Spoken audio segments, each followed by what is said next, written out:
L'art déco, c'est assez simple, c'est droit, c'est assez stylisé, ça s'appuie sur les formes géométriques. L'exemple le plus emblématique qu'on ait à Lens, c'est celle-ci, c'est le bâtiment à la ville de Limoges. Place Jean Jaurès, il ne faut pas chercher longtemps pour trouver des édifices art déco.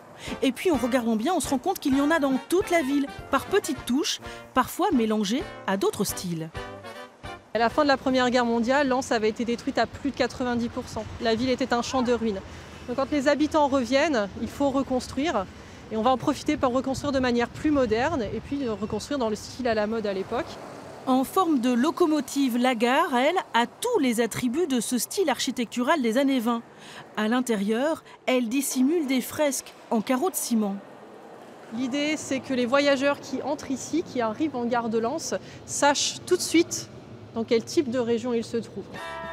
Ce printemps de l'art déco est l'occasion de découvrir des lieux habituellement fermés au public, comme l'étage prestige des grands bureaux de la Société des mines de Lens, désormais occupés par l'Université d'Artois.